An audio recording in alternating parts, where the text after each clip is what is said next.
പണ്ട് കാലങ്ങളിൽ രോഗങ്ങൾ കണ്ടുപിടിക്കുന്നത് അതിൻ്റെ ഒരു നമ്മുടെ നോക്കിയിട്ടാണ്, നമ്മളുടെ ശൈലി എന്താണ്, നമ്മുടെ നാടി പിടിച്ച് നോക്കുക, അല്ലെങ്കിൽ നമ്മുടെ ചോദ്യങ്ങൾ ചോദിച്ചു നോക്കി മനസ്സിലാക്കുന്നു. പിന്നീട് അത് സ്കാനിങ്ങിലേക്ക് വന്നു.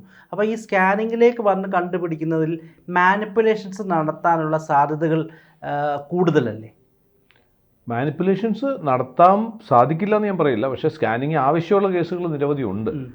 അപ്പോൾ എല്ലാ കേസുകളും നമ്മൾ നേരത്തെ ഒരിക്കൽ പറഞ്ഞ പോലെ സിദ്ധി വെച്ചുകൊണ്ട് ഉള്ള ആൾക്കാർ വളരെ കുറവാണ്. അപ്പോൾ അവരെ സംബന്ധിച്ചിടത്തോളം ലിറ്ററലി അവർക്ക് കാണുന്ന സ്കാൻ അനുസരിച്ചാണ് അവർ ചെയ്യുന്നത്. ഓഫ് കോഴ്സ് അതിനകത്തുള്ള എററുകളില്ല എന്ന് ഞാൻ പറയുന്നില്ല. കാരണം പല ആൾക്കാരും പറയാറുള്ളൊരു കാര്യമാണ്, 2 സ്ഥലത്ത് നിന്ന് സ്കാൻ ചെയ്യുമ്പോൾ 2 റിപ്പോർട്ട് കിട്ടുന്നു. ഈവൻ ബ്ലഡ് റിപ്പോർട്ടിൽ പോലും ഉണ്ടാകുന്ന വേരിയേഷൻസ് വരുന്നുണ്ട്. അപ്പോൾ അത് എനിക്ക് തോന്നുന്നു അതൊരു ഡോക്ടേഴ്സ് കോളാണ് എപ്പോഴും. അത് ഡോക്ടർക്ക് ഒരു കോൺഫിഡൻസ് ഉണ്ടാവണം, സ്കാൻ ആ പറയുന്ന സ്കാൻ സെൻറ്റർ നല്ലതാണെന്നുള്ളൊരു വിശ്വാസം ഉണ്ടെങ്കിൽ അതനുസരിച്ച് ആ ഡോക്ടർക്ക് ചെയ്യാൻ പറ്റും. മാനിപ്പുലേഷൻ ഇതിനകത്ത് എന്തായാലും ഒരു വലിയൊരു കൊമേഴ്ഷ്യൽ സ്പേസ് ഉണ്ട്. അതൊരു നമുക്ക് എല്ലാവർക്കും അറിയാവുന്ന കാര്യമാണ്. ഇതിനകത്തുള്ള കട്ടുകളും പെർസെൻറ്റേജുകളും ഒക്കെ വളരെ വ്യക്തമാണ്. മനസാക്ഷിയില്ലാതെ ഒരു ആവശ്യമില്ലാതെ സ്കാനിങ് ആവശ്യമില്ലാത്ത കേസിന് സ്കാനിങ് എഴുതുന്നവരുണ്ടോ എന്ന് ചോദിച്ചാൽ ഉണ്ടായിരിക്കാം. പക്ഷേ അങ്ങനെ ഉണ്ടാവാതിരിക്കട്ടെ നമുക്ക് പ്രാർത്ഥിക്കാനേ പറ്റുള്ളൂ. ഈ പറഞ്ഞ പോലെ ഇത് ഒരു ഇൻ്റർപ്രിട്ടേഷൻ കൂടാണല്ലോ. ഈ റിപ്പോർട്ട് വെച്ചിട്ട് ആ ഡോക്ടറിൻ്റെ കോളാണ് എന്താണ് ആ ഇൻ്റർപ്രിട്ടേഷൻ എടുക്കുക എന്നുള്ളത്. അതിൽ ചേഞ്ചസ് വരാൻ സാധ്യതയില്ലേ? തീർച്ചയായിട്ടും. അതിനിപ്പം അവിടെയായിരിക്കും ഒരു പക്ഷേ AI വലിയൊരു മാറ്റം വരുത്താൻ പോകുന്നത്. കാരണം ഇപ്പം ഇവിടുത്തെ ഒരു പ്രശ്നം ഞാൻ പറയാം. ഞാൻ ഇപ്പോൾ വളരെ ഇൻട്രസ്റ്റിംഗ് ആയിട്ടൊരു ഡിസ്കഷൻ ഇപ്പം നടക്കുന്നൊരു ഏരിയയും കൂടി അത്. അതായത് ഇപ്പം ഇപ്പം മനുഷ്യൻ്റെ തന്നെ പുരുഷൻ്റെ തന്നെ എടുത്തു നോക്കിയാൽ നോർമലി ഈ ഏറ്റവും പ്രധാനപ്പെട്ട ഒരു ഹോർമോണായിട്ട് നമ്മുടെ മെയിൽ ഹോർമോണായിട്ട് പറയുന്നത് ടെസ്റ്റോസ്റ്റിറോണാണ്. സ്ത്രീകളിലുണ്ട്, പക്ഷെ നമുക്ക് മെയിൽ ഹോർമോണായിട്ടാണ് തന്നെ അറിയപ്പെടുന്നത്. അപ്പോൾ സെക്ഷൽ ഫങ്ഷൻസ് മാത്രമല്ല, നമ്മുടെ പെർഫോമൻസ് ആവട്ടെ, നമ്മളുടെ എനർജി, ഡ്രൈവ്, ഇതിനെല്ലാം കാരണമായിട്ട് നിൽക്കുന്ന ഒന്ന് ടെസ്റ്റോസ്റ്റിറോണാണ്. നോർമലി അത് അധികം പേര് ടെസ്റ്റ് ചെയ്യാറില്ല. നമ്മൾ ടെസ്റ്റ് കഴിഞ്ഞാൽ ലാബ് റിപ്പോർട്ട്സ് നോക്കി കഴിഞ്ഞാൽ 200 to 800 എന്ന് പറഞ്ഞാൽ നോർമൽ റേഞ്ചാണ്. അപ്പോൾ നിങ്ങൾക്ക് 300 നിൽക്കുന്നുണ്ടെങ്കിൽ നിങ്ങൾ നോർമൽ റേഞ്ചിലാണ്. പക്ഷേ ഒരു functional medicine practitioners, functional medicine എന്ന് പറയുമ്പോഴത്തേക്കും കുറേ കൂടി ബ്രോഡറായിട്ട് ഈ ഒരു പ്രശ്നം കൊണ്ട് അയാൾക്കുണ്ടാകുന്ന ഫങ്ഷണൽ ആയിട്ടുള്ള വ്യത്യാസങ്ങൾ എന്തൊക്കെ ചലഞ്ചസ് ആണെന്ന് മനസ്സിലാക്കി നോക്കുന്ന ഡോക്ടേഴ്സാണ്. ഇപ്പം നമ്മുടെ ബയോഹാക്ക് സെൻറ്ററിലൊക്കെ ഉള്ള ഒരു ഫങ്ഷണൽ മെഡിസിൻ ഡോക്ടേഴ്സാണ്. ഇവർ നോക്കുമ്പോൾ ഇപ്പോൾ നിങ്ങൾ എന്താണ് ചെയ്യുന്നത് അതായിരിക്കും ചോദ്യം. ഞാൻ ആൻട്രപ്രന്യൂറാണ്, സമ്മോർ കുറച്ച് നാളായിട്ട് എൻ്റെ ബിസിനസ്സിലൊരു ഡ്രൈവ് ഇല്ല. ടെസ്റ്റോസ്റ്ററോൺ ടെസ്റ്റ് ചെയ്യുന്ന സമയത്ത് 300 ആണെങ്കിൽ അത് മാത്രം മതി കാരണമായിട്ട് കണ്ടെത്താൻ. വേറെ ഗോളില്ലാത്തതുകൊണ്ടോ വിഷൻ ഇല്ലാത്തതുകൊണ്ടൊന്നും ആയിരിക്കില്ല. നമ്മൾ കണ്ടിട്ടുള്ളത് ഒരു ആൻട്രപ്രന്യൂർ ലെവലിലുള്ള ഒരാളെ സംബന്ധിച്ച്, അല്ലെങ്കിൽ ഒരു പെർഫോമൻസ് ലെവലിലുള്ള ഒരാളെ സംബന്ധിച്ചിടത്തോളം, ആക്ടേഴ്സ്, ഇതുപോലുള്ള ആരെ നോക്കിയാലും ഒരു 600 മുകളിൽ ടെസ്റ്റോസ്റ്ററോൺ ഇല്ലെങ്കിൽ അയാൾക്ക് ഒരു ഡ്രൈവും ഉണ്ടാവില്ല. അയാളുടെ ജീവിതത്തിനോടുള്ള കാഴ്ചപ്പാട് തന്നെ വ്യത്യസ്തമായിരിക്കും.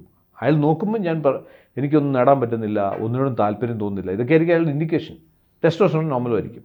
അപ്പോൾ ഇതിൻ്റെ ഇൻ്റർപ്രിട്ടേഷൻ വളരെ ക്രിട്ടിക്കലാണ്. അപ്പോൾ ഇൻ്റർപ്രിട്ടേഷൻ ബേസിക്കലി ഫങ്ഷൻ പോയിന്റിൽ നിന്ന് ചിന്തിക്കണം. ആ വ്യക്തി എന്തിനു വേണ്ടിയാണ് ഈ ടെസ്റ്റ് ചെയ്യുന്നത്?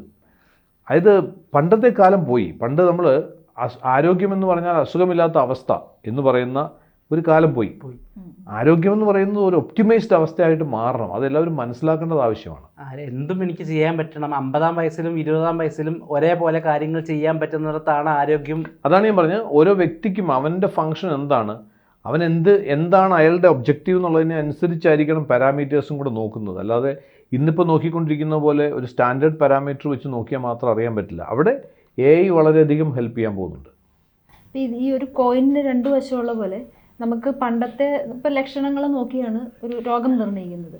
ഇപ്പോൾ ഇതുപോലത്തെ എക്യുപ്മെൻറ്റ്സ് ഉള്ളത് കൊണ്ട് നമുക്ക് കുറച്ചും കൂടി രോഗനിർണ്ണയത്തിൽ കൃത്യത ഉണ്ടാവില്ലേ? കൃത്യത ഉണ്ടെന്നുള്ള സംശയമില്ല. പക്ഷേ ഈ പറഞ്ഞ പോലെ ഈ കൃത്യതയുടെ പാരാമീറ്റേഴ്സ് പലപ്പോഴും നോക്കുകയാണെങ്കിൽ പലയിടത്തും പലതാണെന്നുള്ളതാണ് ഇതിൻ്റെ പ്രശ്നം വരുന്നത്. അതാണ് നേരത്തെ ഒരുപക്ഷെ ചോദ്യത്തിൻ്റെ ആധാരം അത് തന്നെയാണ്. അപ്പോൾ അതുകൊണ്ട് കൃത്യത എന്നുള്ളത് എന്തിനെ ബേസ് ചെയ്തെന്നുള്ളതിനെ അത് വളരെ ക്രിട്ടിക്കലായിട്ടൊരു കാര്യമാണ്. കറക്റ്റ് ടൈമിലുള്ള ട്രീറ്റ്മെൻറ്റ് അതിനൊക്കെ അതെ.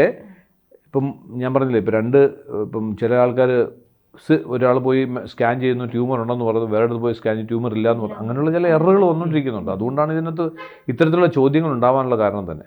പക്ഷേ ബേസിക്കലി നമ്മൾ നേരത്തെ പറഞ്ഞാൽ അത്തരത്തിലുള്ള ചില ദിവ്യമായിട്ടുള്ള കഴിവുകളുള്ളവരെ മാറ്റിവെച്ചാൽ മറ്റുള്ള ആൾക്കാരെ സംബന്ധിച്ചിടത്തോളം ഇത്തരത്തിലുള്ള അഡ്വാൻസ്ഡ് ആയിട്ടുള്ള സ്കാനുകളും റിപ്പോർട്ടുകളും ഇല്ലാതെ അവർക്ക് മുന്നോട്ട് പോകാനും പറ്റില്ല.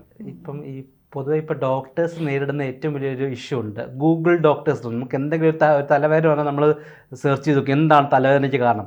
തലവേദനയ്ക്ക് കാരണം ചിലപ്പോൾ ഇതിനകത്ത് കാണിക്കുന്ന ക്യാൻസർ ആണെങ്കിൽ സാർ എനിക്ക് ക്യാൻസർ ആണെന്ന് എന്നായിരിക്കും വരുന്നത്. അപ്പോൾ ഇതിൻ്റെ ഒരു ആധികാരികത ഉണ്ടല്ലോ. ഇപ്പോൾ AI യൂസ് ചെയ്ത് നമ്മൾ ട്രീറ്റ് ചെയ്യുകയാണെങ്കിൽ നമുക്കിത് എവിടുന്നാണ് നിങ്ങൾക്ക് മനസ്സിലായത് നിങ്ങൾക്ക് ക്യാൻസർ ആണെന്ന്? എൻ്റെ ഈ ആപ്പ് പറയുന്നുണ്ട്, AI പറയുന്നതെന്ന് പറയുമ്പോൾ അവിടെ ഒരു വിശ്വസനീയതയുടെ അല്ലെങ്കിൽ ആധികാരികതയുടെ സാധനം വരത്തില്ലേ? തീർച്ചയായിട്ടും. AI ബേസിക്കലി ഒരു ഇനിഷ്യൽ ലെവൽ പ്രോബ്ലംസ് എല്ലാം സോൾവ് ചെയ്യും.